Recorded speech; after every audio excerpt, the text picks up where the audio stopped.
se encuentren bien. Qué pena con ustedes. Tuve un pequeño percance para poder llegar a tiempo, pero aquí estamos y con toda la disposición y con todas las buenas ganas. Cuéntame quiénes pudieron reflexionar, practicar frente a lo que trabajamos ayer, pudieron conversar con alguien sobre lo que vimos, sobre el texto, contexto, subtexto. Recibí comentarios muy bonitos de ustedes en las redes sociales y yo les agradezco de todo corazón muchísimo por sus buenas palabras, unas palabras muy bonitas que por ahí me dieron y pues muchas gracias a todos. ¿Vale? Bien, veamos. Ok, sí.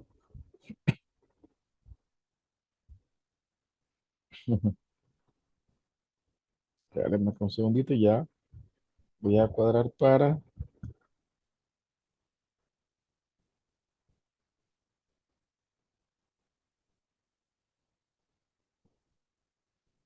Dice, profe, usted, profe, ¿puedo realizar la actividad el fin de semana? Claro, no. Miren, aquí trabajamos a su ritmo. O sea, ustedes son quienes definen precisamente las...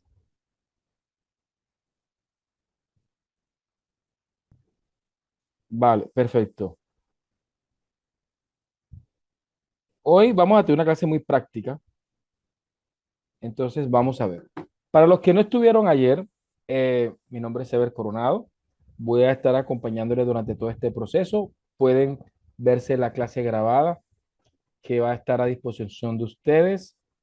Eh, Ayer tuvimos una clase muy interesante donde estuvimos hablando sobre cuatro elementos importantes para la educación del futuro, entre los cuales estaba el texto, que es el saber disciplinar, lo que vamos a enseñar, el contexto, que es la realidad que, que rodea al individuo. Piaget decía que para poder generar conocimiento, el sujeto debía estar en una interacción, en una asimilación con la realidad y a partir de esa relación entre el sujeto y la realidad se genera lo que Piaget hablaba en la teoría de la equilibración como perturbaciones cognitivas.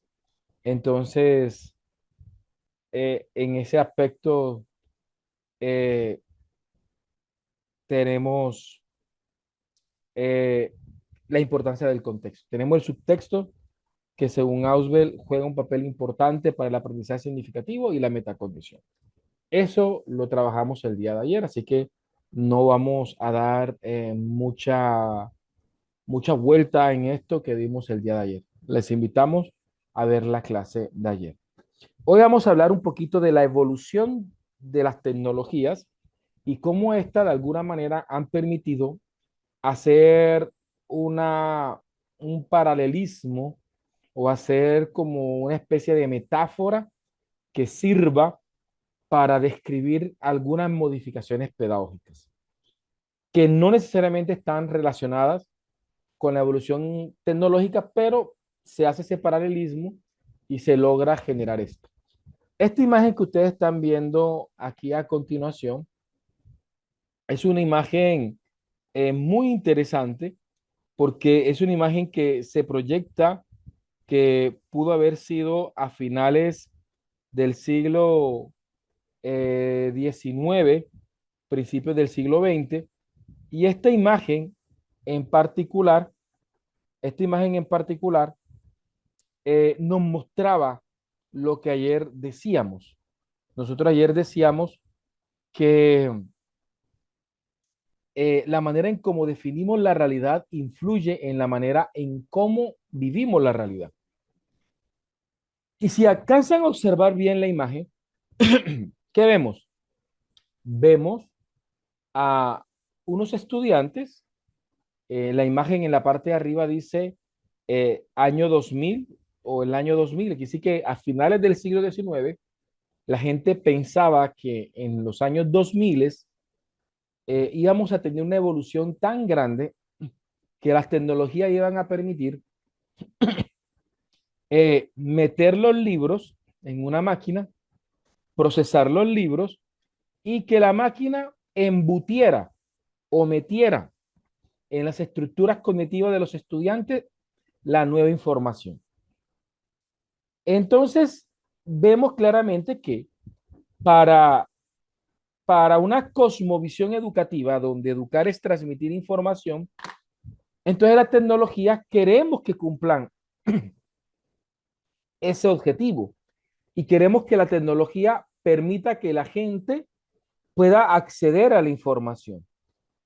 Y lo que la gente no entiende es que ya ese problema está resuelto.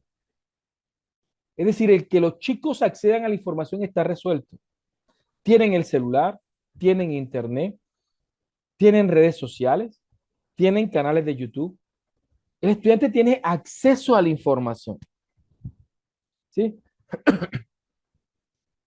Entonces, eh, el problema hoy en día no es si el estudiante accede o no a la información, porque ese problema ya está resuelto.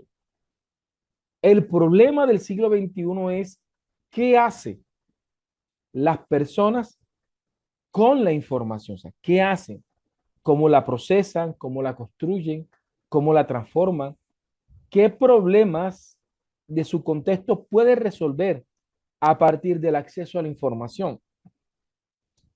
Y alguien me preguntaba que yo qué pensaba cuando los profesores tienen que vigilar examen para que el estudiante no vea hacia un lado, para que el estudiante no vea sus cuadernos, para que el estudiante esté allí resolviendo un examen. Entonces yo les decía, honestamente, yo como profesor, en mi autonomía como docente, no hago eso. O sea, no hago exámenes donde me toque vigilar el examen. Y le decía a estas personas, porque en cierta medida siento que van en contravía de la realidad. ¿Por qué van en contravía de la realidad? Porque yo le decía a estas personas, mire, tengo más de 20 años de experiencia laboral, tanto en el sector privado, público, como profesor en la área administrativa, en universidades, en colegios. Y yo le decía a estas personas, en 20 años, jamás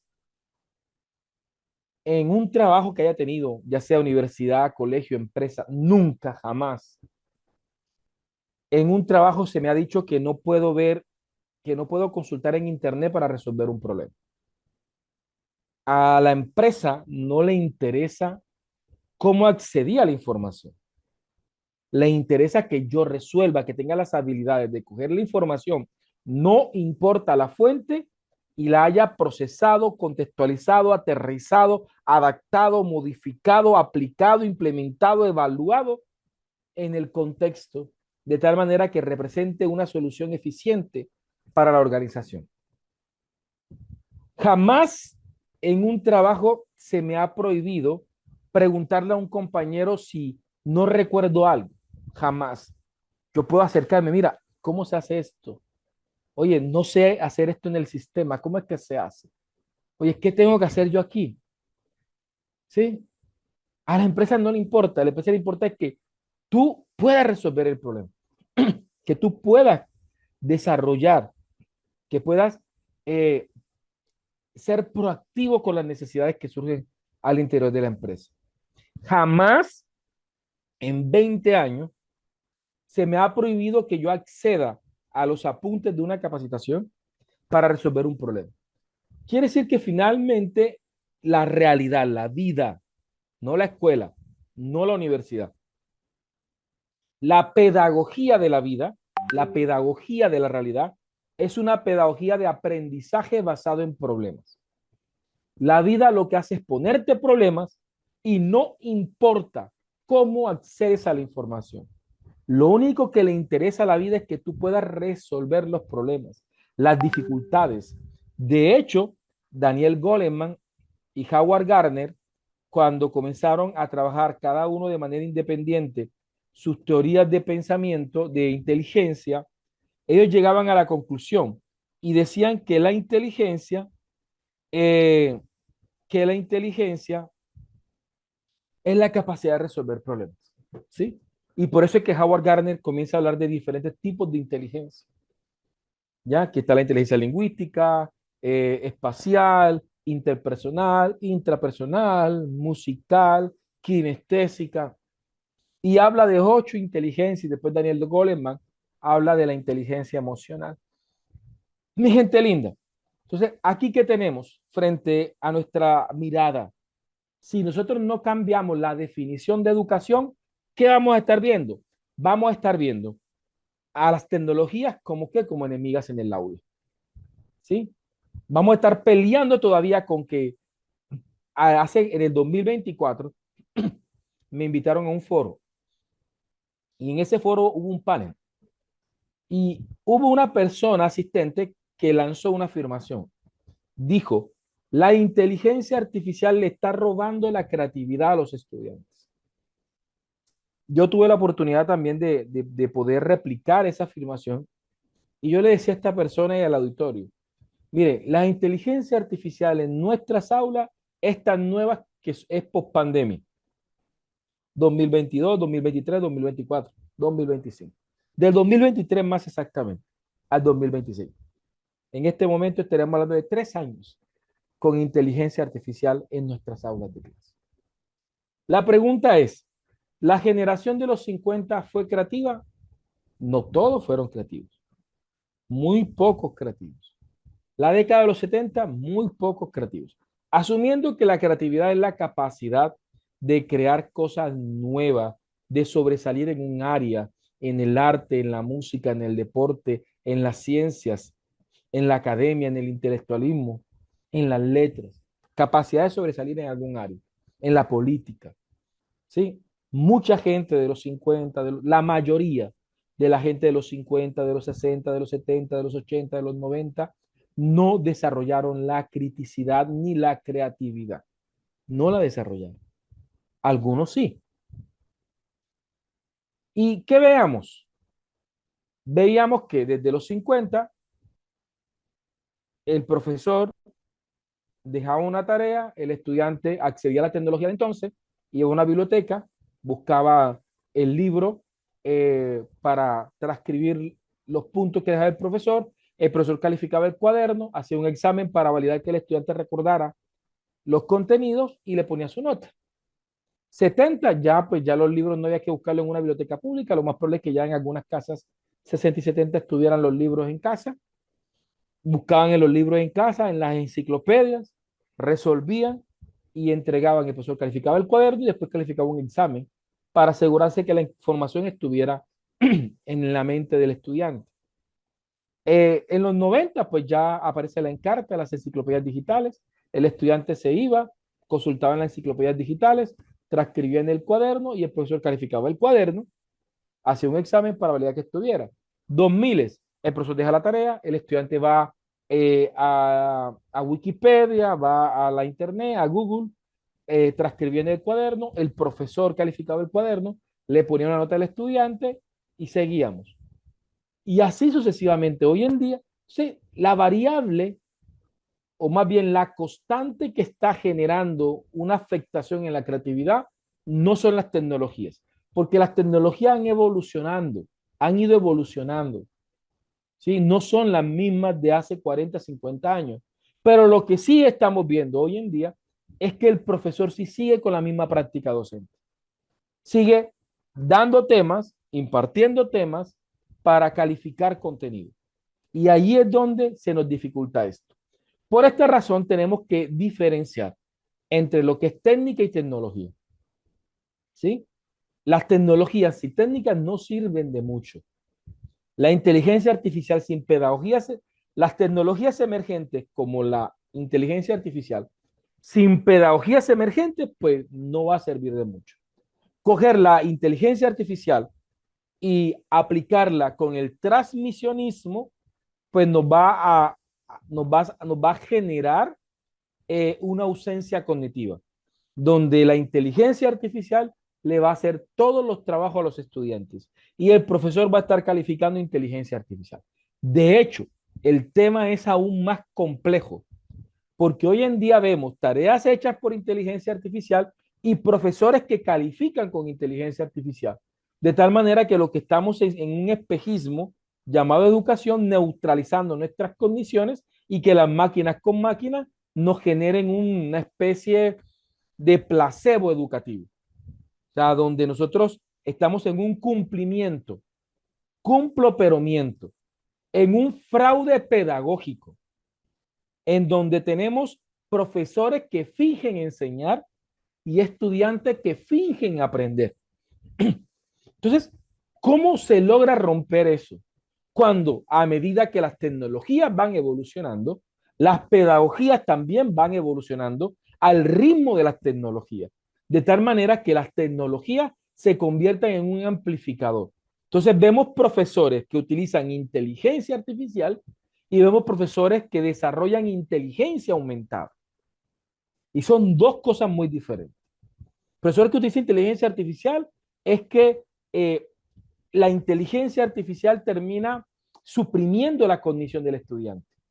Pero cuando el profesor trabaja inteligencia aumentada, donde el profesor se centra en las capacidades de pensamiento del estudiante y que esa capacidad de pensamiento del estudiante se amplifique con las tecnologías nuevas. Yo les voy a ser honesto, yo utilizo inteligencia artificial todo el día. El 100% de mi jornada laboral está acompañada casi en un 80% de inteligencia artificial. ¿Cuál es la ventaja? Que hoy día produzco 4 o 5 veces más lo que producía hace 3 años atrás o hace 2 años atrás. O sea, que llegue la inteligencia artificial para que haga lo mismo que yo hacía antes, no tiene ningún sentido. Se los voy a poner un ejemplo más sencillo desde el punto de vista del aula de clase. Es real este ejercicio. Yo doy clase de metodología de la investigación en la universidad, un semestre con los estudiantes. Ese semestre antes me alcanzaba para enseñarles a qué, a crear un ensayo, ¿sí? Un ensayo más o menos de unas 8 a 12 cuartillas, bien argumentado con la norma APA, que de pronto trabajen como un ensayo reflexivo, eh, crítico, donde ellos aprendan a utilizar la norma APA, donde ellos puedan presentar una idea de investigación a manera de ensayo científico, ¿sí? Eh, y en el mejor de los casos lográbamos terminar el ensayo con una buena revisión bibliográfica. Un semestre haciendo un ensayo. Hoy en día, mismo módulo, metodología de la investigación. Si yo voy a hacer lo mismo que hacía antes, pues lo más probable es que los chicos en un fin de semana me hagan el ensayo utilizando ChatGPT. Ahora, ¿qué he logrado? Que ahora no me hacen un ensayo. Ahora me pueden hacer un artículo de revisión sistemática listo para publicar. Ahora, con la inteligencia artificial, no solamente va a ser un ensayo reflexivo o argumentativo, sino que ahora tengo la oportunidad de crear matrices que validen las matrices, que hagan inspección técnica. Tengo la oportunidad de que apliquen instrumentos para que puedan enriquecer el artículo, si así el artículo lo requiere.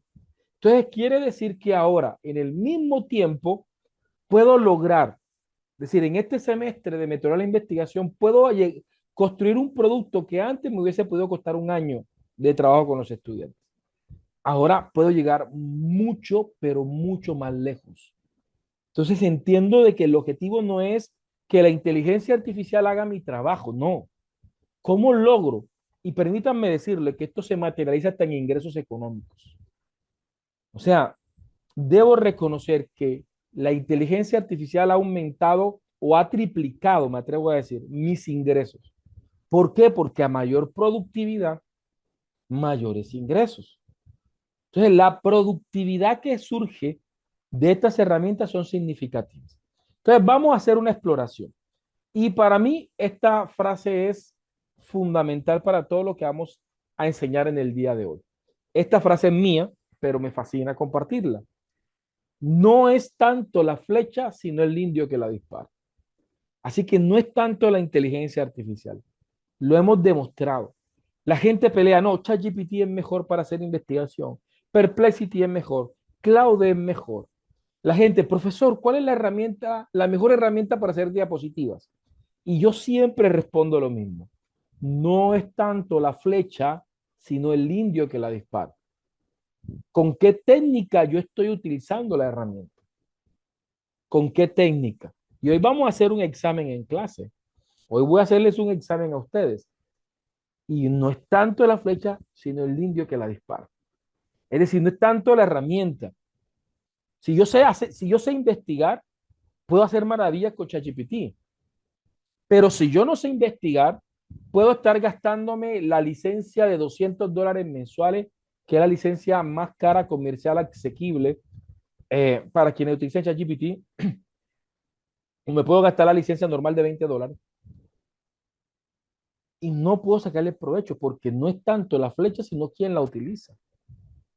Entonces, yo puedo utilizar PowerPoint y hacer una presentación bonita, pero si yo tengo principio, tengo técnica, tengo conocimiento de neuroralidad, tengo conocimiento de presentaciones disruptivas, de presentación de alto impacto, si me dan PowerPoint, hago unas presentaciones maravillosas. Si me dan Canva, hago unas presentaciones maravillosas. Porque no es tanto la tecnología, sino la técnica con la que la utilizamos. Entonces vamos a hacer un barrido. Hoy vamos a llegar a docencia 1.0, docencia 2.0 hasta docencia 3.0. Ya el lunes, cuando entremos a pensamiento complejo, trabajamos docencia 4.0. ¿Sí? Entonces vamos haciendo práctica eh, en este momento. ¿Vale? Me comenta si se está entendiendo. Van conmigo y me acabo de dar cuenta que no tengo gafas. Sí van conmigo, ¿sí? ¿Van? Preguntas. Por ahí alguien tenía la manito levantada, pero me la bajaron para poderle de pronto. ¿Se entendió? Sí. Recuerden, no es tanto la flecha, sino el indio que la dispara. Ténganlo presente. ¿Sí? Ténganlo presente. Dice, profe, yo casi no sé utilizar la inteligencia artificial. Pues vamos a ir aprendiéndola poco a poco, ¿ok? En el material de apoyo tengo bastante material de inteligencia artificial, ¿oyeron? ¿Vale? Vale. Pero vamos a ir trabajando. Ayer hicimos una canción, hicimos unas cositas bien bonitas. Hoy vamos creando cositas bien interesantes, ¿ok? ¿Ya?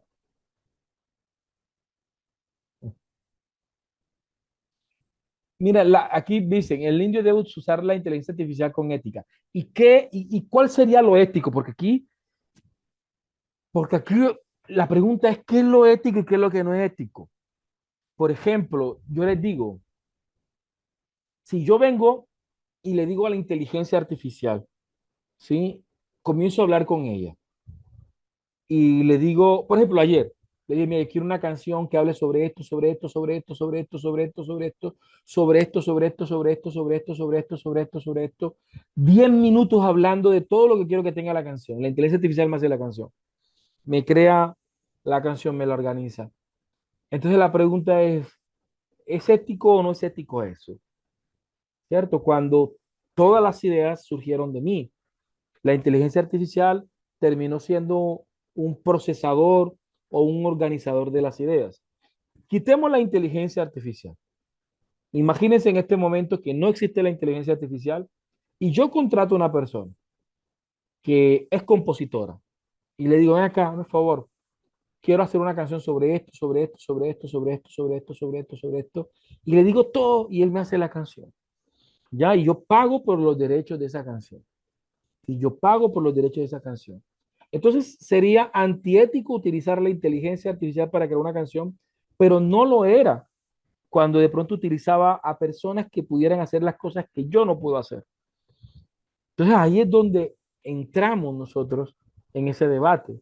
Entonces, claro que estoy de acuerdo que hay mucha gente que utiliza de manera antiética la inteligencia artificial, ¿sí? Pero cuando una persona la utiliza con conciencia, la utiliza como un amplificador cognitivo, Yo particularmente no tengo ningún peso de culpa en utilizar la inteligencia artificial. ¿Ya? ¿Sí?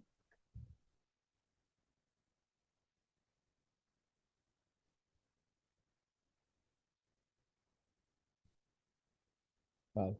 Aquí dice, mi jefa de cátedra me dice que para dar clases no utilice tanto la inteligencia artificial, ya que no siempre es cierto. Lo que pasa es que de pronto no saben utilizar la inteligencia artificial. Y más adelante vamos a ver las etapas de la inteligencia artificial. Alimentación, ingeniería de prompts, ¿cierto? Porque es que mucha gente no sabe utilizar la inteligencia artificial. Saber alimentar la inteligencia artificial. Y segundo, hacer curaduría. Entonces, si yo hago curaduría con toda confianza, puedo aplicar la, la inteligencia artificial en el aula de clase. Perfecto. Vamos a continuar para seguir con lo que estamos conversando, para irnos a nuestra primera práctica en el día de hoy. Perfecto. Vamos a ver. Entonces, vamos a hacer un recorrido, un pequeño viaje. Entonces, para poder comprender el aula 4.0, que es el aula en el que actualmente nos encontramos por contemporaneidad, tenemos que hacer un barrido, ¿sí? Entonces, hablemos de lo primero. Eh, por allá en los 90 aparece, finales de los 80, principios de los 90, aparece lo que en el mundo posteriormente se denominó como Web 1.0. Unas personas con alto nivel en ingeniería trabajaban HTML, XML, CSS, JavaScript, ASP, PHP. Tenían que trabajar una cantidad de lenguajes de programación. Desarrollaban unas web que eran estáticas. Para los que de pronto son mayorcitos y recuerdan cómo era el Internet a principios de los 90 o gran parte de los 90, eran páginas de puro texto. De hecho, se conocían como páginas hipertextuales, donde uno iba a más texto, quizás un par de imágenes pixeladas y unas marquesinas que se movían de un lugar a otro. Pero no había interacción entre quienes navegaban la web y quienes la producían. No había diálogo. Era una web que tenía un emisor, que era el webmaster, y tenía unos receptores que eran los cibernautas, ¿cierto? Ahora, ese tipo de relación unidireccional, ¿sí? Eh, permitió eh, crear ese paralelismo con la educación tradicional, la educación del siglo XIX, del siglo XX, esa educación que más adelante se llamó heteroestructurante, donde tenemos un profesor que desde el conocimiento que posee,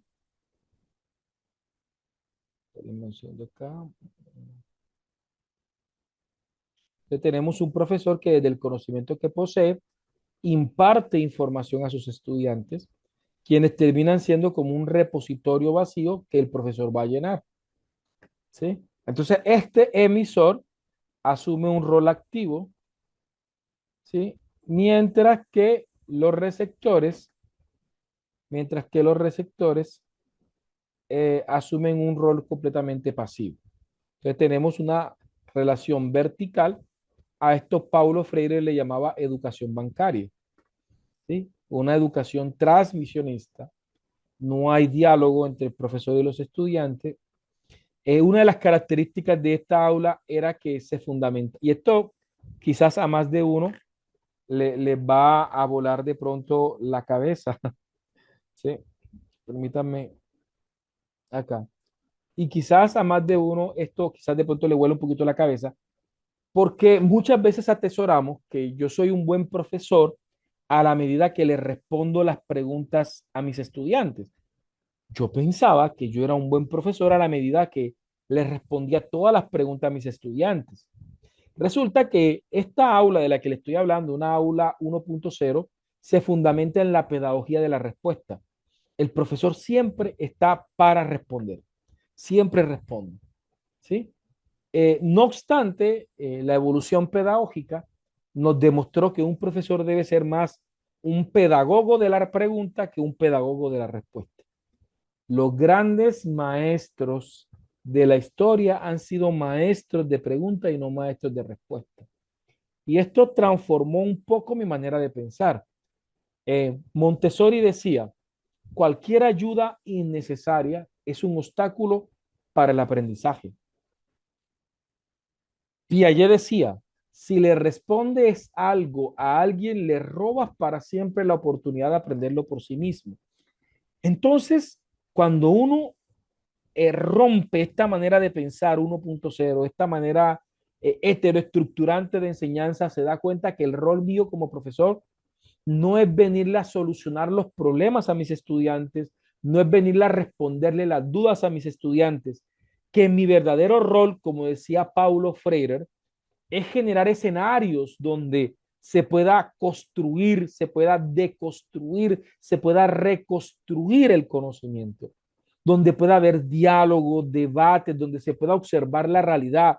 Se trae la realidad en el aula de clase y se problematiza qué no está bien de la realidad, qué están observando ellos que no está bien de la realidad y que debe comenzar a experimentar transformaciones.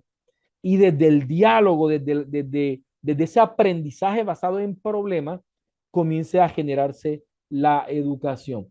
Entonces, cuando reconocemos que este modelo era un modelo donde el sujeto simplemente era un contenedor de información, más no una persona capaz de procesarla, entonces se generan modificaciones. El aula 1.0, desde la perspectiva de los modelos pedagógicos, se considera como un aula heteroestructurante. ¿Cómo así heteroestructurante? Que, hombre, está regida por una persona que viene a dictar, que viene a imponer, ¿sí? Una relación vertical, ¿sí? De un emisor y un receptor. Heteroestructurante. ¿Okay? Entonces eh, tenemos entonces que este profesor 1.0, más allá, porque no voy a satanizar las herramientas, ¿sí? Ese profesor de tablero, no es que utilizar el tablero sea malo, ese profesor de libros no significa que utilizar el libro sea malo, ¿sí? Eh, es un profesor que más allá de las herramientas que utiliza, son las pedagogías o las características pedagógicas o andragógicas de su enseñanza. Entonces, por ejemplo, es un profesor transmisionista. Se centra en transmitir información. Yo tuve más de un profesor fotocopia que llegábamos al salón de clase y nos dejaba una fotocopia, nos ponía a leer en grupo, pero no, pero era más allá de leer, de transcribir en el cuaderno y de poder aprenderse lo que estaba allí, no habían ejercicios de problematización, ¿sí? Entonces, un profesor de transmisión de información. Cuando el profesor trabaja el condicionamiento, es decir, cuando la única motivación que tiene el maestro es la nota, donde debe haber siempre la recompensa o el castigo para poder movilizar a los estudiantes, ahí es una gran manifestación que quizás se está generando una dinámica, podríamos llamarle hegemónica, pero una dinámica dictatorial dentro del aula de clase. Cuando hay una linealidad, ¿sí? Cuando se favorece simplemente la memoria, sin que con esto digamos que la memoria sea mala, no es que sea mala, es buena. Simplemente que aquí buscamos es simplemente memorizar, ¿sí? Entonces aquí tenemos una educación 1.0, ¿ya? Eh, la educación 2.0, la educación 2.0 es una educación ya más, bueno, eh, si lo comparamos con la web 2.0, la web 2.0 apareció a principios de los 2000 y ese webmaster comenzó a crear páginas web dinámicas, de tal manera que personas que tuviesen acceso a esas páginas web podrían crear contenidos para esa página web. Aparecen los blogs, aparecen las wikis, aparecen las redes sociales de Internet. Entonces, En la web 1.0, si alguien quería tener un canal de televisión, tenía que ser millonario. En la web 2.0, un chico con un celular o con una cámara con internet podía tener un canal de YouTube y tener un canal con millones de suscriptores. Si era disciplinado, si era creativo, si tenía capacidades, disciplina y talento, podría volverse millonario. ¿Sí? Eh, en la web 1.0, quien quisiera tener una radio tenía que ser millonario. En la web 2.0, alguien con internet podía tener un podcast, podía tener una radio digital sin mucho costo. Es decir, antes, pues publicar un libro era complicado, ahora, a partir de esto, pues se generan más facilidades. Entonces tenemos literalmente la web 2.0 como una web dinámica, como una web dialógica, como una web centrada en la comunidad. Y cuando hablamos de comunidad, estamos hablando de comunión y de comunicación. Entonces hay unidad, hay comunión, hay comunicación. ¿Sí? Y aquí aparece entonces el concepto de aula 2.0, que es un aula dialógica. El aula 2.0 aparece con el constructivismo del siglo XX. Paulo Freire dice, nadie educa a nadie, nadie se educa solo. Los hombres nos educamos entre sí con la mediación del mundo. Es decir, una palabra muy fuerte. Ya, o sea, no puedo pretender que soy un profesor que le enseña a los estudiantes y que los estudiantes están aprendiendo del profesor. No, estoy en un aula de clase donde yo como profesor al enseñar aprendo y mis estudiantes al aprender enseñan, donde siempre estamos dialogando y estamos problematizando la realidad. Ese fue el legado de todo el constructivismo del siglo XX. Piaget con la teoría de la equilibración. Decía, asimilen la realidad y deconstruyan la realidad a partir de perturbaciones cognitivas. O sea, generaba las bases de una construcción participativa. Entonces tenemos esto. ¿Sí? Decía Paulo Freire, educar no es transmitir información, sino generar los escenarios para su construcción y producción. Entonces el aula 2.0, que es un aula bastante importante, se considera como un aula coestructurante, es más dialógica, más participativa, ya el maestro no solamente tiene los recursos tradicionales, sino que era un maestro que utilizaba las redes sociales, las wikis, los blogs, construía comunidades virtuales con sus estudiantes, tenía plataformas de e-learning, ya desarrollaba el aprendizaje colaborativo, ya era un trabajo de que pudieran crear documentos compartidos, se trabajaba desde el cognitivismo, es decir, desde la construcción del conocimiento cognitivo, era más dialógico, ¿sí? Más conversacional, se fundamentaba en el constructivismo y pues se favorecía del aprendizaje electrónico. Tenemos educación 2.0, coestructurante, coestructurante. Vamos a ver, son las 7:15, llevo 45 minutos hablando, vamos ya a aterrizar para hacer nuestra primera práctica. Entonces veamos, la web 3.0 lo vino a cambiar todo, ¿ok?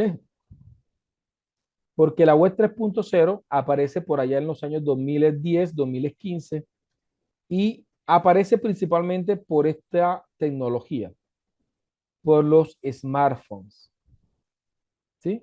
Entonces comenzamos a ver dispositivos inteligentes.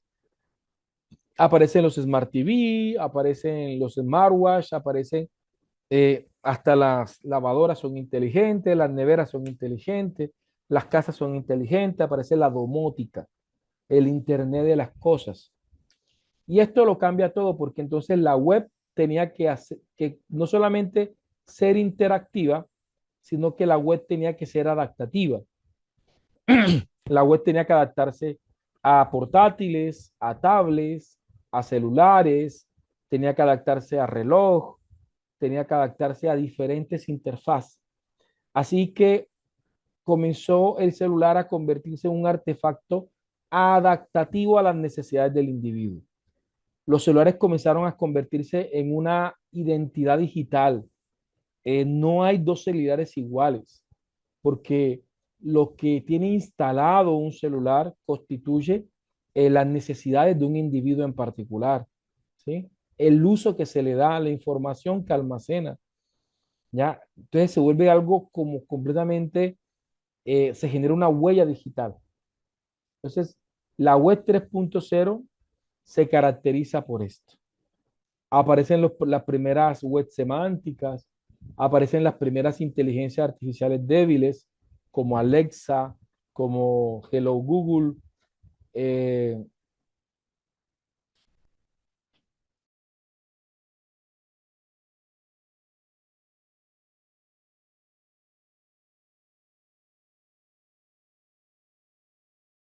me fueron.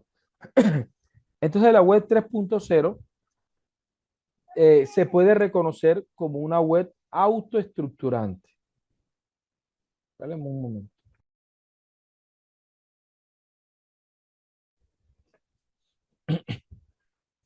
Termina siendo un aula, el aula 3.0 termina siendo un aula adaptativa, un aula autorreflexiva, un aula metacognitiva, ¿sí? Donde el sujeto se autorregula, eh, donde el conocimiento es completamente autoestructurante.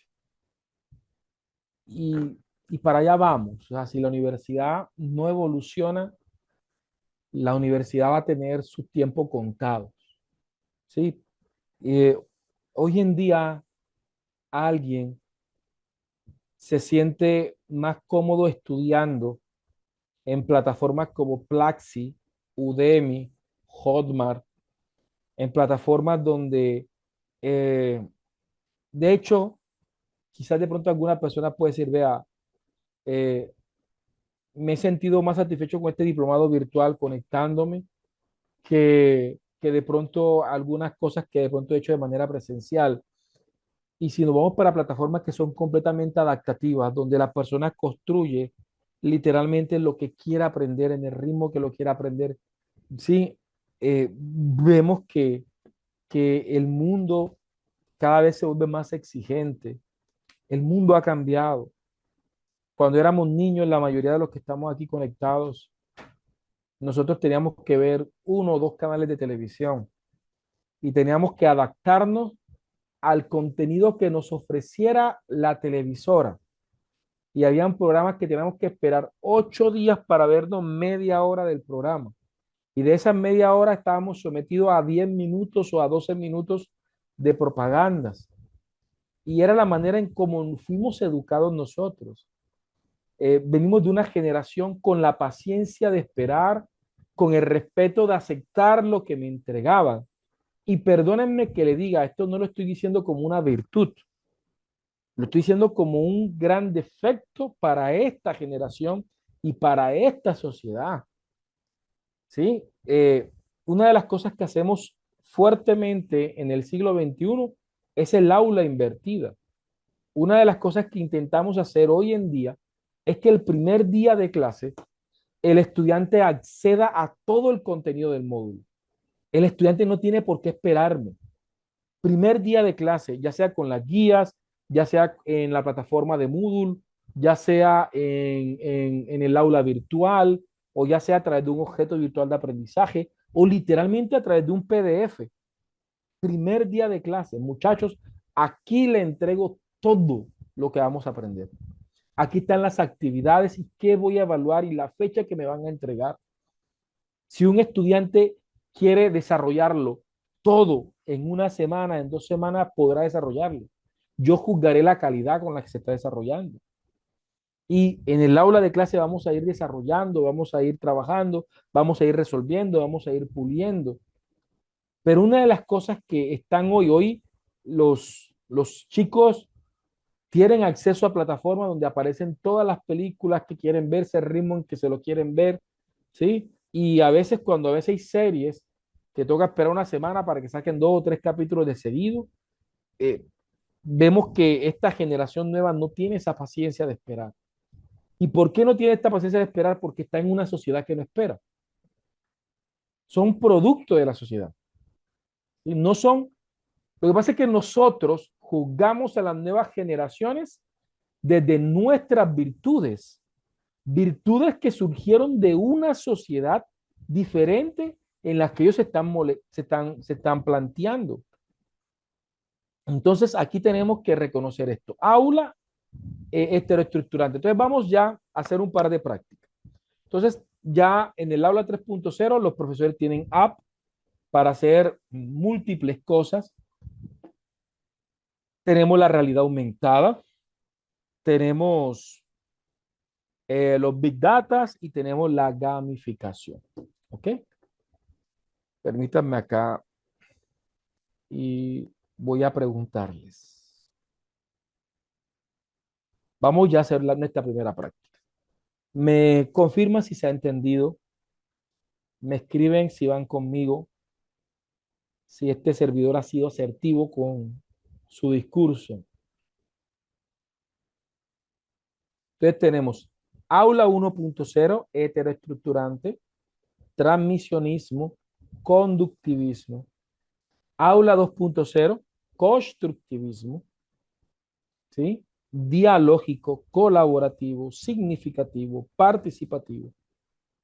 Aula 3.0, adaptativo, constructivismo metacognitivo, autorregulado, ¿sí? Perfecto. Ahí está. Ok. ¿Qué vamos a hacer? Hoy vamos a hacer dos actividades, ¿vale? Para esta primera actividad,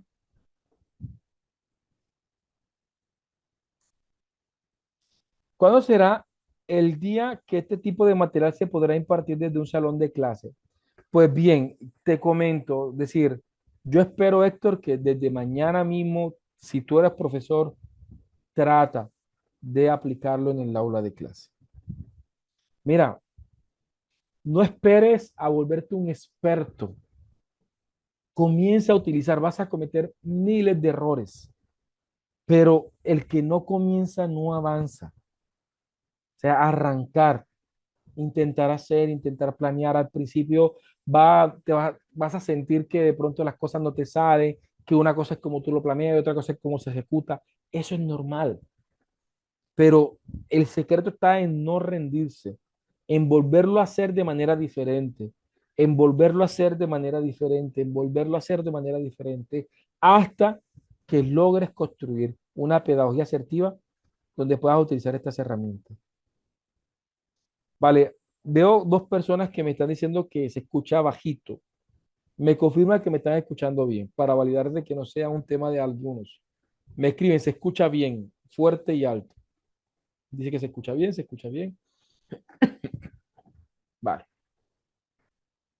ok. Perfecto. Vamos a hacer una primera actividad.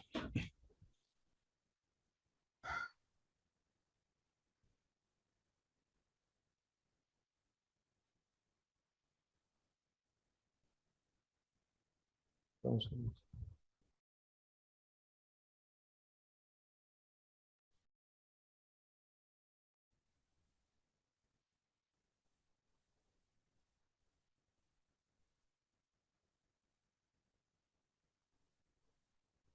Excelente. Notebook es genial. Es una muy buena herramienta. Mañana la clase va a ser a las 7 de la mañana, oye, no se la pierdan. Es una clase maravillosa que van a tener mañana. Vamos a hacer esta primera práctica del día de hoy. ¿Sí? Vamos a ver acá. Entonces, permítanme, voy a,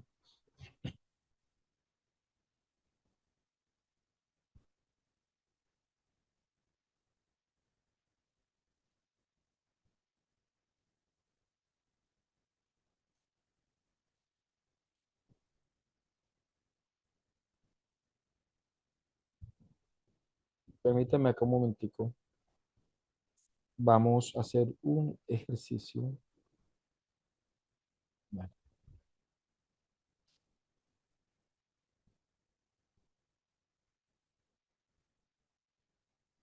perfecto. Bien.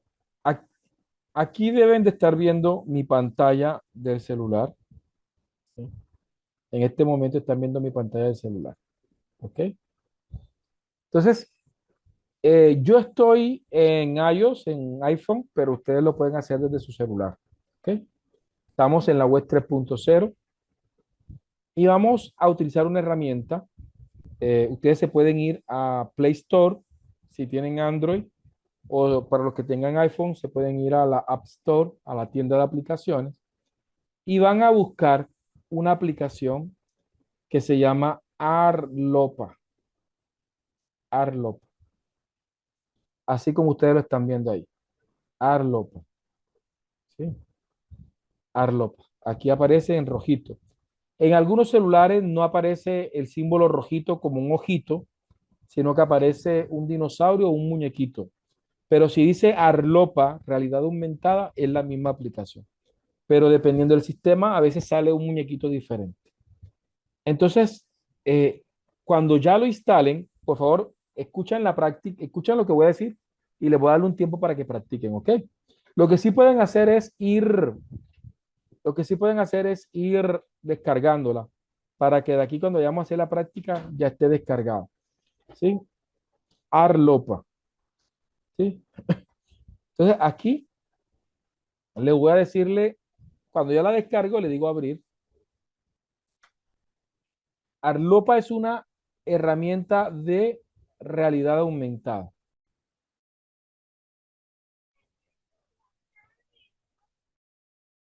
Es de realidad aumentada. Entonces, aquí vemos, veamos aquí Arlopa.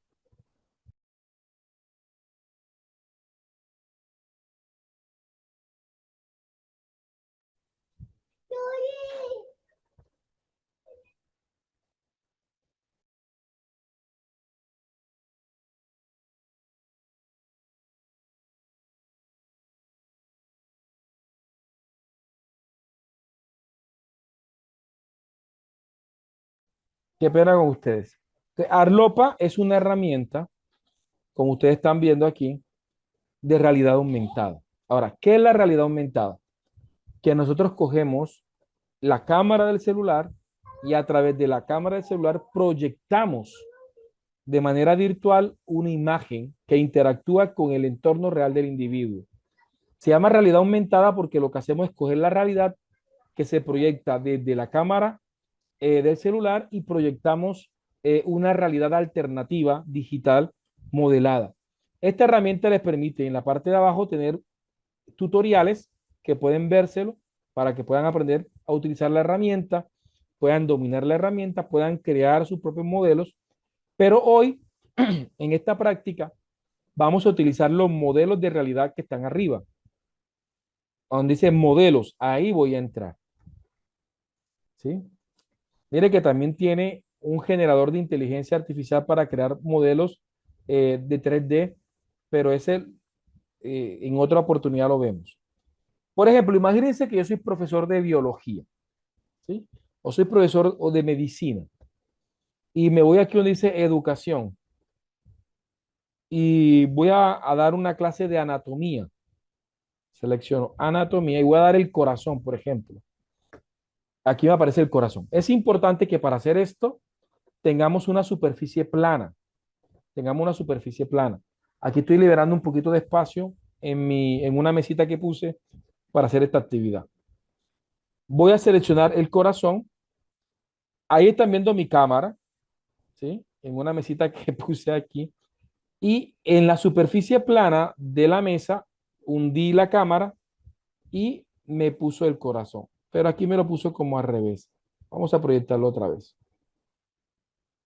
Vamos a dejarlo que coja y ejecuto. Ahora sí.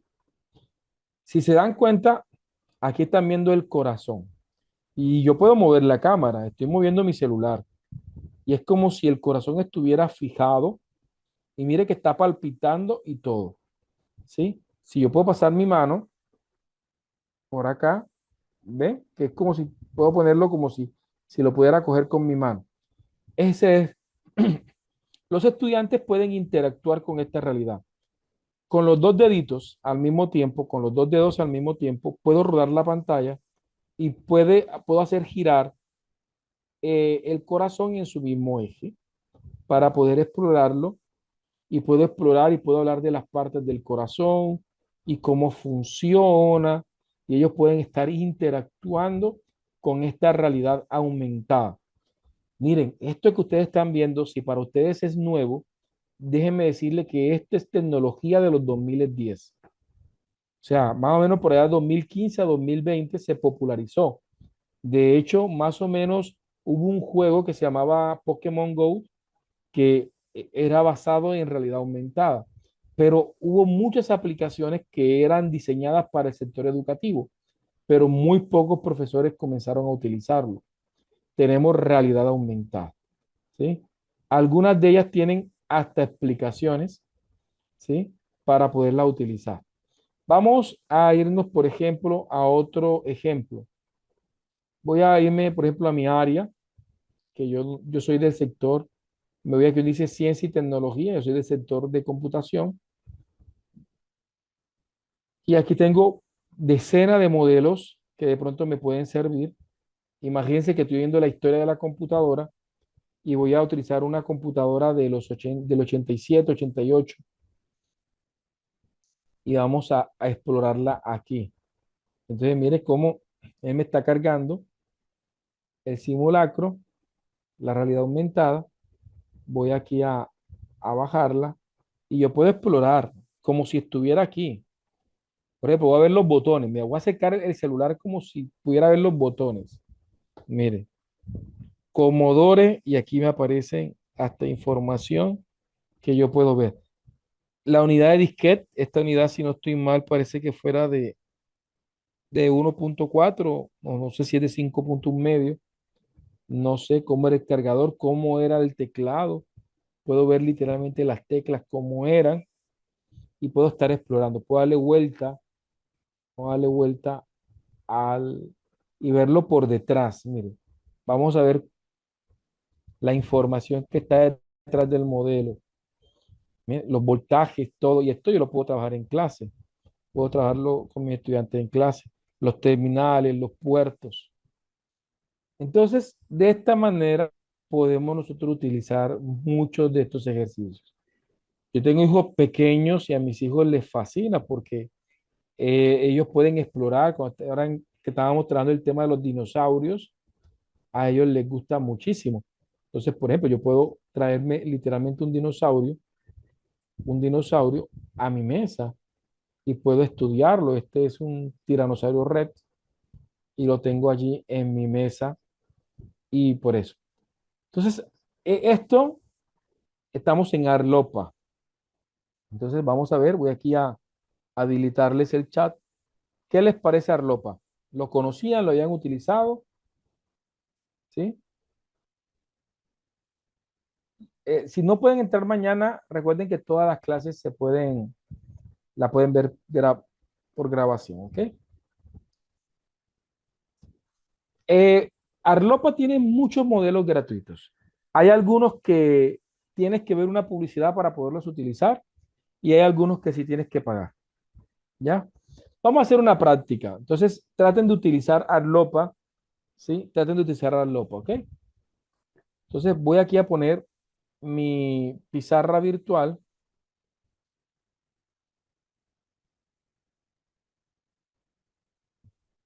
Vamos a ver.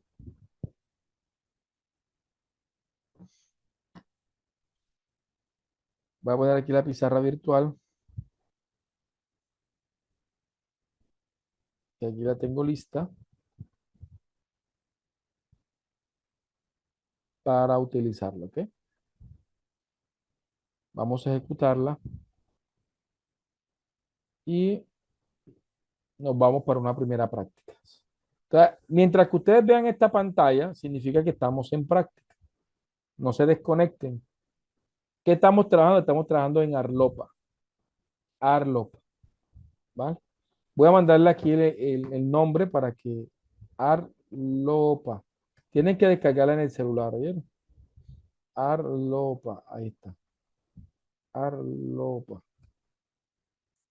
Sí, Marlin, si no es compatible con tu celular, pon realidad aumentada y pueden aparecer programas que sean compatibles con tu celular, ¿vale?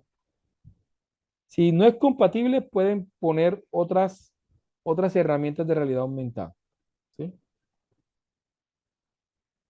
Vale, vamos a tener la práctica, ¿ok?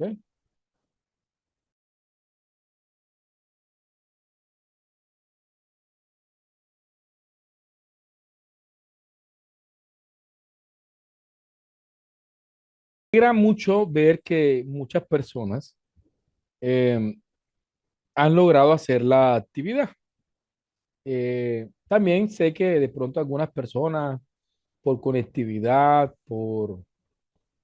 eh, por compatibilidad de dispositivos, de pronto se les dificulta. Pero qué bueno que hayan podido hacer la actividad. Ya, miren, eh, todas las actividades no le funcionan igual a todo el mundo. Eh, y lo bueno es que van a tener la oportunidad de tener la clase grabada para que ustedes puedan practicar a su ritmo. ¿Ok? Bien, vale. De igual forma, pueden haber otras herramientas de inteligencia de realidad aumentada que ustedes puedan utilizar. No tiene por qué ser Arlopa. Arlopa es muy conocida y es de las más clásicas y que se ha mantenido en el mercado. Es buena, pero pueden haber otras que de pronto les puedan ayudar a hacer lo que están intentando desarrollar.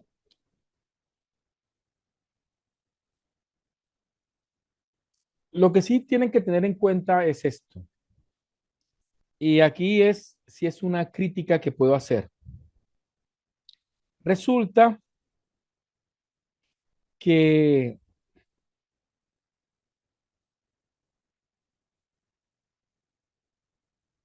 en un diplomado presencial que estaba desarrollando, tenía unos estudiantes de docencia universitaria y yo les pedí el favor de que ellos planearan una clase con inteligencia, con realidad aumentada.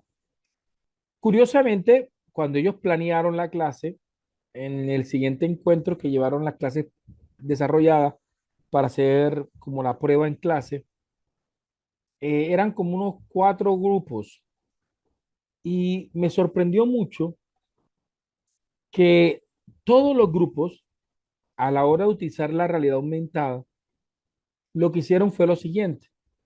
Ellos conectaron el celular, como lo conecté yo ahora frente a ustedes, proyectaron en el televisor y explicaron su tema utilizando la realidad aumentada. Todo el salón estaba sentado viendo el televisor y viendo cómo ellos explicaban el tema con realidad aumentada desde sus celulares. Entonces, cuando ellos terminaron de exponer, yo les pregunté, ¿para qué realidad aumentada? O sea, si yo voy a utilizar realidad aumentada para proyectar en el videobeam o en el televisor y que mis estudiantes sigan estando quietos, sentados en la silla, sin interactuar, viendo el televisor, ¿para qué realidad aumentada? Hubiese hecho unas diapositivas y ya. No tenía por qué complicarme tanto. Ahora, cuando ustedes vayan a preparar una clase con realidad aumentada, cuando vayan a preparar una clase con realidad aumentada, deben entender el aula 3.0. No solamente la tecnología, sino las pedagogías. Muchachos, les voy a crear una guía de trabajo. En estas guías de trabajo, aquí no están compartiendo. En esa guía de trabajo, ustedes van a poder,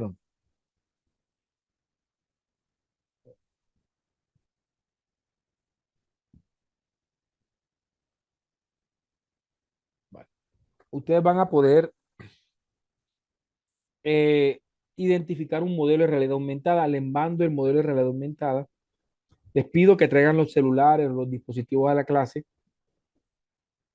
y en la clase son ellos los que van a interactuar, no yo. O sea, vamos a explorar el corazón, vamos a identificar estas partes del corazón. Yo puedo estar de alguna manera guiándolos desde Vidovin o desde el televisor, pero ellos tienen que estar haciendo, ellos tienen que estar interactuando, porque de lo contrario, vuelvo y repito, ¿para qué realidad aumentada? Para que ellos estén como espectadores desde la distancia viendo, no hay sentido entonces en la realidad aumentada. ¿Sí? Eh, Voy a poner el ejemplo, durante la pandemia, las instituciones educativas nos fuimos de manera virtual y nos tocó dar clase. Y pues muchos profesores les tocó dar clase utilizando WhatsApp, utilizando Zoom, nosotros utilizamos Google Meet. Y recuerdo que entre las labores que me tocó hacer fue hacer acompañamiento pedagógico, es decir, entrar a las salas y ver más o menos cómo estaban trabajando los profes y ayudarles en lo que ellos necesitaran. Y recuerdo que en ese acompañamiento pedagógico una vez entré a una clase de una profesora de grado sexto, séptimo, y la profesora, eh, quiero que se imaginen por un momento, eh, están utilizando una tecnología, estaban conectados por Google Meet, todos los chicos con computador, ¿sí? Todos estaban conectados con computador o con celular en la pandemia. La profesora desde su casa conectada. Y la profesora dice, saquen sus cuadernos y todos los niños con las cámaras prendidas. Saquen sus cuadernos y tienen que poner el celular o el computador a cierta distancia. Pongan como título tal tema. Y la profesora comenzó a dictarle desde la distancia, desde su casa. Toda la clase fue un dictado. Ahora, no era una profesora de español, como para decir que estaba de pronto evaluando el dictado. Y no estábamos en primaria, estábamos en bachillerato. Quiere decir que también, aun si fuera español y estuvieran dictado, también estuviera de pronto no del todo bien. Y al final los estudiantes tenían que tomarle fotografía al texto transcrito y mandárselo por WhatsApp. Entonces, y uno le preguntaba a la profesora cómo se sentía. Me decía, estoy innovando porque estoy utilizando Google Meet, pero de nada sirve utilizar una tecnología si sigo con la educación tradicional o la pedagogía tradicional. Entonces, esto es reflexionar. Si vamos a utilizar inteligencia artificial, si vamos a utilizar realidad aumentada o cualquier nueva tecnología, las nuevas tecnologías tienen que estar acompañadas de nuevas pedagogías. Entonces tengo realidad aumentada. Hicimos un pequeño ejercicio de realidad aumentada. ¿Ok? Ahora vamos a hacer nuestra segunda práctica. Y la segunda práctica que vamos a hacer no va a ser de realidad aumentada, sino de gamificación. Vamos a hacer un pequeño examen de gamificación. Personas me escribieron por el video este que hice ayer y vamos a hacerlo hoy aquí en clase. Voy a enseñárselos. Ayer, ven, aquí tengo abierto.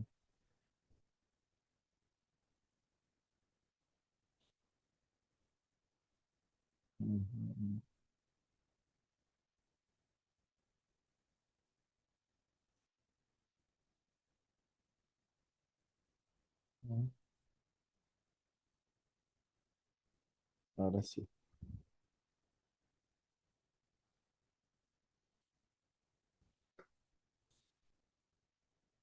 Ayer yo les mostraba en mi Instagram este video. Permítanme, yo se los voy a presentar nuevamente. Dura un minutico.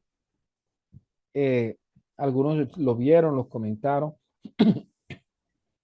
Formar en las pruebas de estado tiene que ser sinónimo de silencio incómodo, cuadernillos eternos y miradas perdidas. Con mis estudiantes de grado 11 desarrollamos una estrategia de gamificación apoyada en inteligencia artificial. Así que a través de quizzes creamos un ecosistema evaluativo diferente. No era solo un simulacro, era un universo. Cada estudiante diseñó su avatar, Entraba en un mundo con retos, desafíos, niveles, puntos, recompensa. El contenido era el mismo, competencia, lectura crítica, matemática, análisis, pero la experiencia cambió por completo.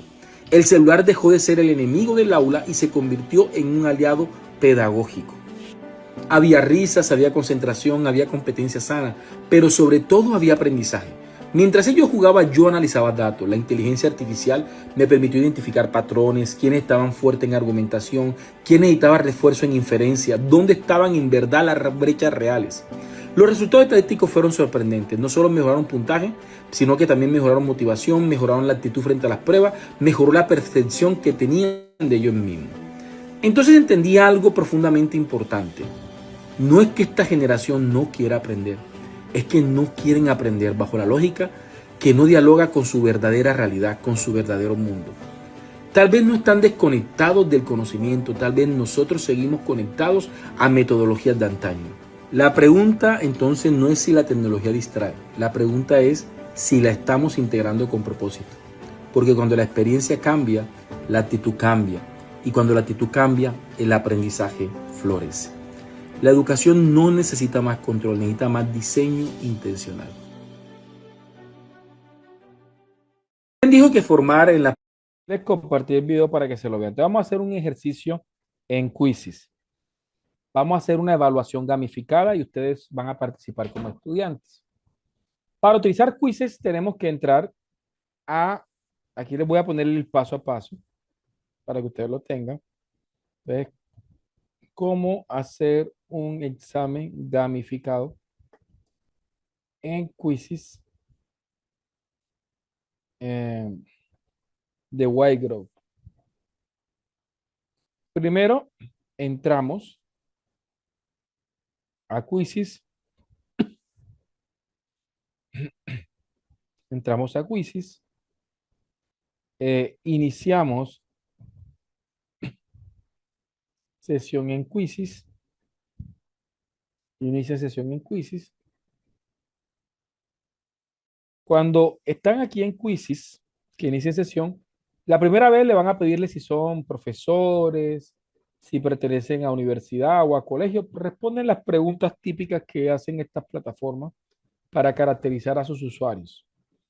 Pero en el caso de Quizzes, aquí les da una opción. Eh, Voy a trabajar con dos interfaces. Esta es una interfaz y hay otra interfaz que van a utilizar, ¿ok? Porque no a todos les sale la misma interfaz gráfica de Quizzes. Así que voy a trabajar con las dos. Entonces, después que entran a Quizzes, hay una opción que se llama sin recursos. Esta opción que está aquí, ¿sí? Que dice crear. Entonces le damos clic a crear. Le damos clic a crear. Y cuando le damos clic a crear, nos salen estas opciones, ¿sí? Ustedes pueden, ustedes pueden crear con un prompt, decirle creamos un examen sobre tal tema y él lo va a construir, ponerle un sitio web, ponerle un canal de YouTube, o si tienen un documento de donde ustedes quieren que él saque las preguntas, también se lo pueden dar. En este caso ya yo tengo el examen hecho, el examen que quiero que ustedes me hagan. Yo lo tengo guardado ya aquí, donde antes de comenzar la clase creé 10 preguntitas del tema que di hoy. Voy a cargar ese archivito. ¿Por qué lo hice así? Literalmente porque quizás de pronto quiero tener control sobre las preguntas, pero muy bien hubiese podido haberlo hecho con la inteligencia artificial y yo después validar que las preguntas me gustan o no. Entonces aquí estoy cargando el documento con las preguntas que ya diseñé. Son 10 preguntas. Voy a poner aquí el número 10. Aquí tengo el examen. 10 preguntas. ¿Para qué grado es? Vamos a poner acá construcción, ingeniería, educación. Vamos a ver, ciencia, no, tecnología, educación. Y el grado es universitario profesional, formación profesional. Voy a decirle generar examen, ¿ya? Entonces cargo, en este caso cargué el documento, dije cuántas preguntas quería, de qué área es, y él aquí, la inteligencia artificial me está creando el examen en línea. ¿Ya? Está creando.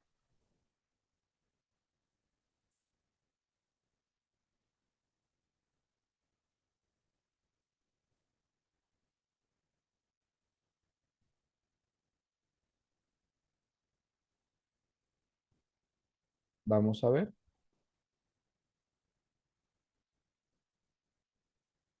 Perfecto.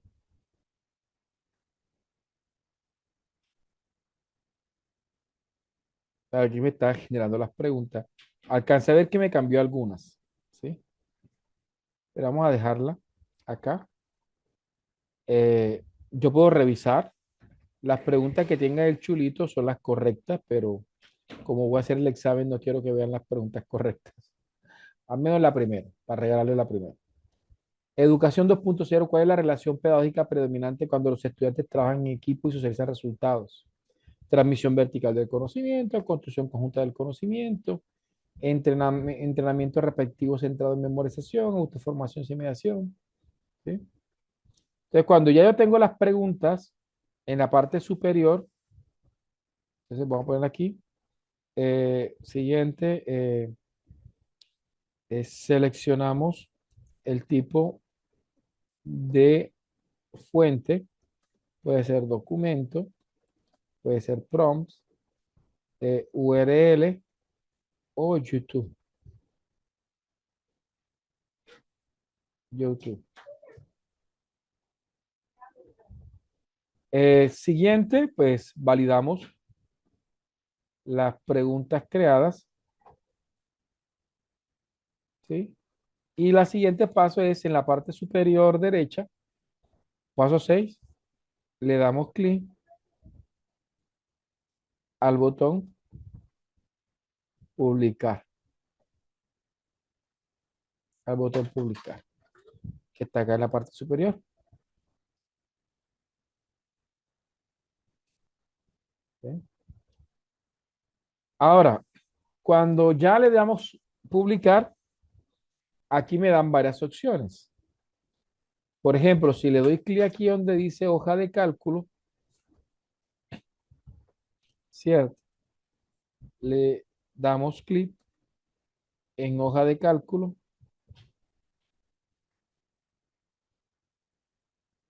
le damos clic en hoja de cálculo y aquí podría imprimir, puedo imprimir el examen si yo quiero hacerlo físicamente. Hagamos que no lo quiero hacer virtual, quiero hacerlo físicamente, aquí está. Pero en mi caso, que lo quiero gamificar, me aparece un botón que se llama jugar como partida. Mira, jugar como partida. 8, le doy clic a jugar como partida. Le doy clic a jugar como partida y aquí me aparecen varias opciones. Ahora le digo jugar en vivo. 9, le doy clic en jugar en vivo. Ahí le estoy pasándole el paso a paso por el chat, ¿vieron?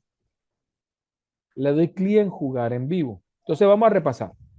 Entramos a Quizzes, iniciamos sesión en Quizzes, le damos clic en crear pregunta de tema, mensaje o extracto, seleccionamos qué tipo de fuente vamos a utilizar, si es un documento, un prompt, una URL, le damos el número de preguntas, el área del conocimiento, revisamos que las preguntas estén bien, le damos en publicar, le damos en hoja de cálculo, le damos en jugar como partida y finalmente le damos en jugar en vivo. Aquí me dan varias opciones, me da pico de maestría, clásico, al ritmo del profesor, todo depende de lo que ustedes quieran. Yo voy a coger este que se llama pico de maestría, me gusta mucho. Vamos a definir con cuánto pasa el estudiante, con el 80%, el 90% o el 100%. Vamos a coger el 80%. Vamos a poner aquí la duración de la sección, vamos a poner 10 minutos, que dure 10 minutos el examen. y vamos ya a empezar. Aquí configuramos al gusto. 10, seleccionamos pico de maestría y le decimos empezar. Le damos clic a empezar. Le damos clic a empezar. Ok. Vale, aquí me está dando en la parte de arriba donde dice únanse usando cualquier dispositivo. Voy a copiar, aquí donde dice copiar, copio el enlace y se los voy a mandar a ustedes. Entonces, eh, copio el enlace y se los mando a los estudiantes. Entonces, ustedes ya les voy a mandar, aquí les estoy mandando el enlace. Porfa, entren al enlace que les mandé en el chat. Lo primero que va a hacer el enlace es que les va a permitir crear un avatar, un muñequito que los va a representar en este universo. A los estudiantes les gusta muchísimo. Ya tengo conectado a María, tengo conectado a Wilfer, tengo conectado a John, a Génesis, a Lady. Mira todos los que tengo conectados aquí. Tengo conectado a cuántas personas. Ya se han ido conectando, 38 personas. Después que yo le dé empezar, ya no se pueden agregar más nadie. ¿Sí? Vale. No sé si Maceta tiene más de 10 participantes en la versión gratuita, porque yo no tengo la versión paga, tengo la versión gratuita de, de Quizzes. ¿Sí? Y de aquí hay 87 personas. Están conectadas, están listas para comenzar. Vamos a ver hasta dónde me permite crear.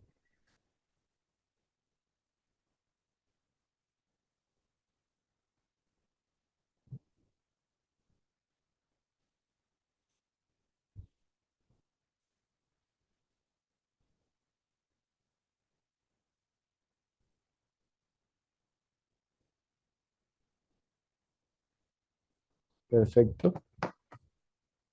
Vale, vamos a comenzar ya. Todavía se está conectando gente.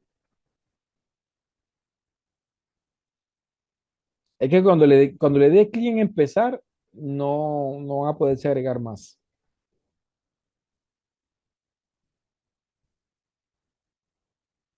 Vamos a ver.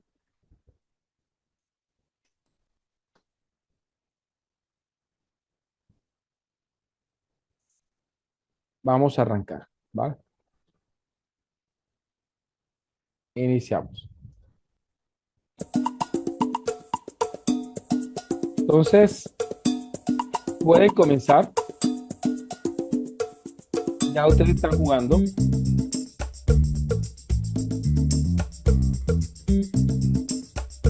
Yo puedo ir viendo cómo van.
Vale, perfecto. Entonces vamos.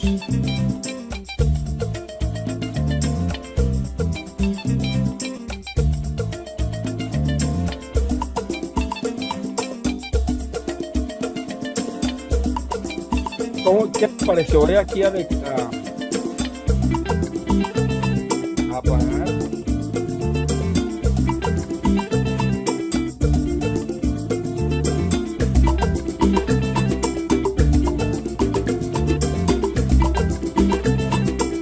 Vale, aquí acabo de terminar la, la aplicación. Vamos a ver algunas cositas. Aquí me está mostrando quiénes fueron los que ocuparon el primer puesto, el rango de quienes ocuparon el primer puesto. Puedo ver esto, pero lo más bonito de esto es la estadística. Aquí me muestra aproximadamente cuántas personas, entre 57%, lograron desarrollar los ejercicios en un primer intento. Me genera más o menos una representación. 141 jugadores alcanzaron más del 80%. por lo cual cumplieron el reto aproximadamente 57% de los participantes. Puedo ver por estudiantes, exactamente, por ejemplo, 57 80 82 fue un participante que ocupó, fue uno de los que, veamos para ver, aquí me está organizando por orden. Espérame un segundito acá.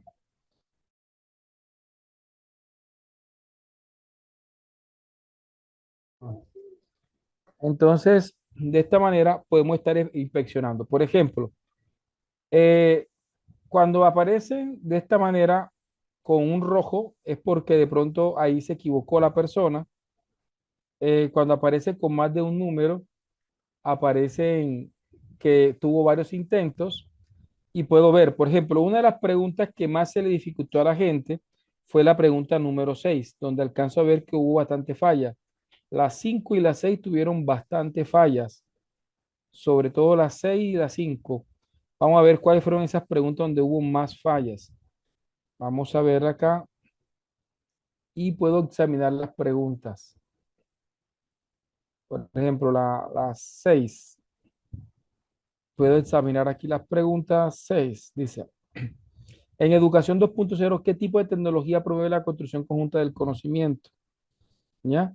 Entonces, por alguna razón hubo varios estudiantes que de pronto no alcanzaron a llegar a esa o la desarrollaron con más de un solo intento. ¿Qué les pareció la herramienta? ¿Qué les pareció la herramienta?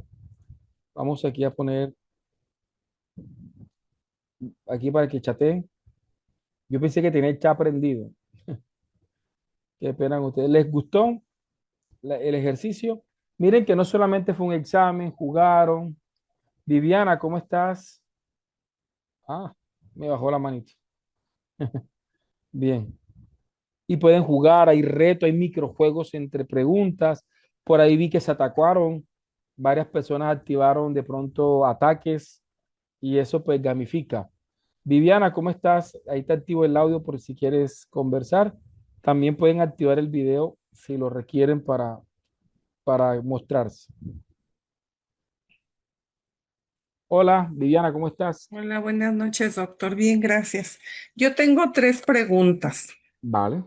para el juego. Una es, si por ejemplo yo quiero dar un curso en una semana, ¿puedo programar el juego y tenerlo ahí para cuando yo lo necesite? Claro, sí. De hecho, yo entro y me aparecen todos los exámenes que he hecho y los puedo replicar las veces que sea necesario. Ok. Y los resultados, la segunda pregunta es si los resultados se pueden descargar en la misma hoja o cómo le hago para darle tratamiento a esos resultados. Bien, pues aquí ya sí vamos a necesitar de pronto para descargar y manipular los datos de manera autónoma, vamos a tener que tener créditos. Es decir, miren, todas las inteligencias artificiales son pagas, todas, sino que todas dejan hacer algunas cosas gratis.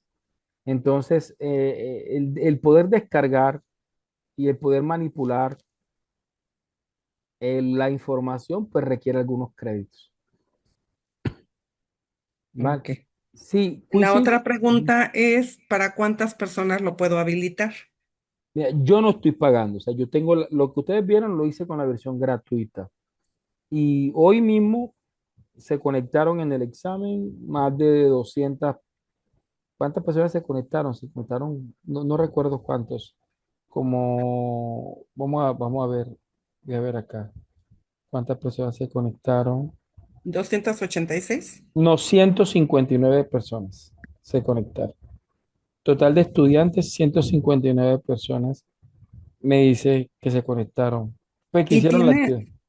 tiene un margen de preguntas o...? No, yo he hecho hasta 40 preguntas y me ha permitido hacerlas. Ok. ¿Ya? ¿Y si se le puede estipular el tiempo? Yo le estipulé en esta ocasión el tiempo. ¿Sí? Ok. O si lo quieres, lo puedes dejar. Tiene muchos modos. Hay un modo que es que él va sacando pregunta por pregunta. Por ejemplo, que yo estoy en vivo y yo le digo, bien, libero la primera pregunta, que ellos contesten y voy haciendo retroalimentación, después libero la segunda pregunta. O sea, que uno va, que el ritmo lo va poniendo el maestro. En el que ustedes jugaron ahora, el ritmo es del estudiante. Muchas gracias, sería todo. Vale, Gracias. perfecto. Pueden levantar la manito para darle la palabra. ¿Sí? Antonio, ¿cómo estás, amigo?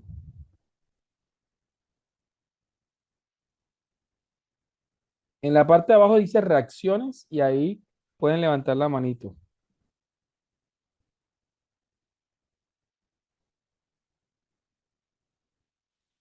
Antonio tiene manito levantada, pero no te escuchamos, amigo. Aló, doctor, ¿me escucha? Hola, ya se te escucho. Doctor, buenas noches, ¿qué tal? Doctor, importante, interesante el programa, pero una consulta. Ujú. Cuando se redacta el examen y se ejecuta, ¿no hay opción para retroceder para poder verificar y contrastar nuevamente las respuestas? ¿O Pues no bien, está marcado? cuando ya estás haciendo el examen en vivo, no. Pero antes de hacer el examen, puedes corregir las preguntas las veces que quieras. No, Te no, puedes devolver. me Ujú. refiero, pero yo como alumno, yo estoy rindiendo mi examen y una vez que yo he culminado ya no tengo opción de poder verificar las preguntas anteriores. Bien, todo depende de la configuración. De hecho, Ah, en ya. la configuración que yo dejé, sí permitía varios intentos. De hecho, ahí vi que varias personas hicieron varios intentos por pregunta. ¿Ya? Ah, ya, ya. Esa es la configuración entonces. Gracias. ¿Qué te pareció el curso, Antonio? Bien, hasta el No, momento, las dos sí, clases. sí, interesante, muy bien. Esto, bastante didáctico, al menos para poder enseñar en aula a los alumnos. Muy bien, doctor. Lo felicito, más bien. Vale, Excelente. muchas gracias. A usted. Vale, ok. Tenemos acá Héctor. ¿Cómo estás, amigo? Hola, muy buenas noches. ¿Me logra escuchar? Sí, te escucho perfecto. Muy buenas noches para usted, doctor, y para todos los compañeros acá conectados. Bueno, la primera es una reacción y la otra sí es una pregunta, ¿ok? Claro. La primera reacción e impresión que tengo es que no me imaginé que dentro de los 159, si no me equivoco, alcancé a escuchar que dijo que fueron los que participamos en la actividad, ¿correcto? Sí. Alcancé a estar entre los primeros, o sea, si no me equivoco, creo que era el 5 y yo, wow, increíble. Me alegra. Primero porque como buen, ¿cómo diría yo la palabra? Como buen oyente, tomé apuntes de algunas cosas que usted pues iba mencionando y esos apuntes pues me ayudaron mucho a reduccionar ese quiz. Excelente, de verdad que súper interactivo. No me quiero imaginar a los más jóvenes cómo les impactó ese tipo de actividades. Y eso vamos a decirlo así, involucra de una manera diferente la manera de cómo yo como docente, que no lo soy, pero suponiendo que lo sea, cómo impacto yo de la manera rudimentaria, de una manera diferente, cómo yo puedo impactar la manera de yo educar de ahora en adelante o de aquí en adelante a los que yo próximamente pues pudiera dar un tipo de actividad como esta. Y lo otro es una pregunta. En caso de que uno vaya a pagar el espacio completo o el acceso completo, ¿cuál es el beneficio? O sea, usted ya tiene ese acceso completo, o sea, usted ya No, tiene acceso, no, ¿verdad?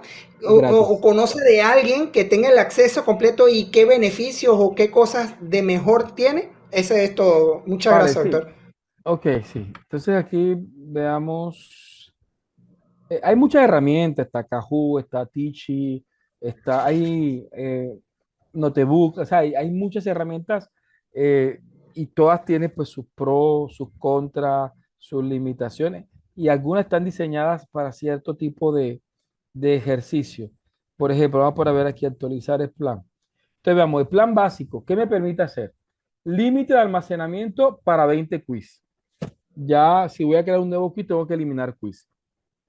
Puedo hacer O sea, evaluación. por ejemplo, yo hice una actividad hoy y en el transcurrir de mi uso con la aplicación solamente tengo acceso a 20 quiz nada Sí, más. ¿Es sí, correcto? Y ya de ahí tendrías en que, adelante lo que hago es borrar los que ya he ido, vamos a decirlo así, ya resolvieron o ya no necesito y voy generando nuevos, eliminando unos viejos. No sé si me explico. Claro. ¿Es Mira, así? aquí, sí, a tal cual como lo estás diciendo. Me dice que los quizzes que yo construyo tienen hasta 14 días de vencimiento, la información que almacenas.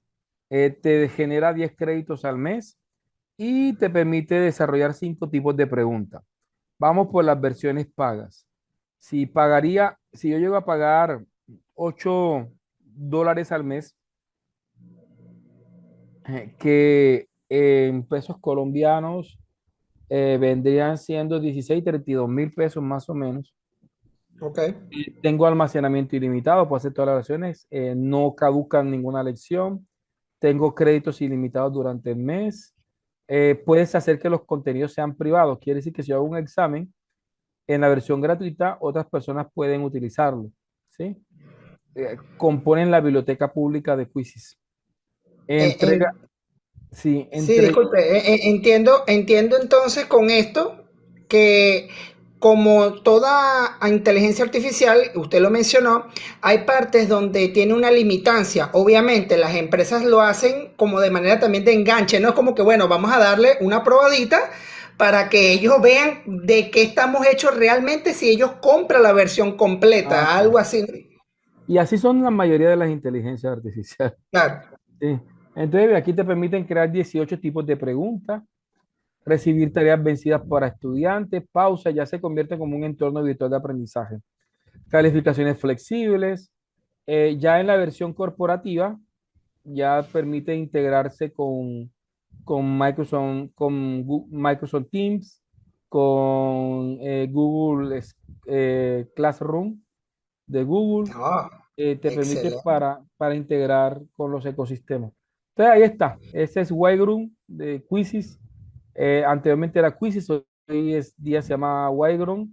Ya, Disculpe, allí hago un inciso allí con usted, profe, doctor, que me hace recordar, no sé si usted también lo cree así, como una comunidad parecido, y valga la cuña, a Yahoo Respuestas. No sé si se acuerda que en Yahoo Respuestas había una comunidad, incluso, por ejemplo, para los que les gustaba la naturaleza, bueno, hablaban netamente de lo que era la naturaleza, hacían preguntas y respuestas, y al que le gustaba la química, hacían preguntas y respuestas sobre química, era una comunidad. Pero en este caso, la diferencia es que hay una interacción diferente. ¿Por qué? Porque yo, como docente, puedo poner las preguntas que yo quiero o que van de la mano con mi materia y que mis estudiantes de una manera diferente puedan resolver las mismas, pero prestando atención de manera anticipada, ¿no?, a las herramientas que yo les voy a proporcionar, porque esas son las que van a salir para dicho examen. En este caso, como usted lo hizo, usted nos mostró como que lo que venía y de ahí en adelante lo que hizo fue literalmente modificar de una manera moderna, y de verdad que lo felicito, porque ojalá de verdad, insisto, que las clases de aquí en adelante fueran así totalmente. O sea, de verdad que es un plus, una maravilla lo de esa página, de verdad que sí. Nunca había visto algo así. Yo dale, no. no. Gracias a ti por participar, Gracias, hermano. profe. Muy amable. Feliz Dale, noche. bendición esto. Vamos a escuchar por último a Guillermo y con esto terminamos. Guillermo, ¿cómo estás, mi amigo? Bien, gracias. Veía con mucho agrado el hecho de que con este sistema se están rompiendo paradigmas, están haciendo interactivo y coparticipativo, y ya no solamente pasivo al alumno. Y sin lugar a Ujú. dudas que esto viene a romper totalmente lo que nosotros cuando fuimos alumnos recibimos. Ahora yo como docente universitario, vamos, yo he roto algunos esquemas, por ejemplo, yo no les pido definiciones, yo quiero que me expliquen conceptos. En un Así es, momento dado yo les aterrizo esos conceptos y se los aplico a su vida diaria, porque en así es. última instancia creo que lo más importante y de alguna manera, pues nosotros como docentes tenemos una obligación de ajustarnos a las nuevas tecnologías, enseñarlos a trabajar y de alguna manera pues tenemos que estar en este nuevo nivel que ahora la modernidad nos exige. Y pues gracias, la verdad que es algo extraordinario y me maravilla, la verdad, que haya Me yo alegra. que esté tomando yo pues este diplomado. Gracias. No, gracias a ti, Guillermo, muy amable. Vale, perfecto. Entonces, a todos ustedes, Dios me los bendiga. Mañana, 7 de la mañana, hora colombiana, la sesión de clases, ¿oyeron? Y el lunes arrancamos nuevamente a las 6:30. Dios me los guarde, me los proteja, que pasen un excelente fin de semana, ¿ok? Mañana, 6 de la mañana. Bendiciones.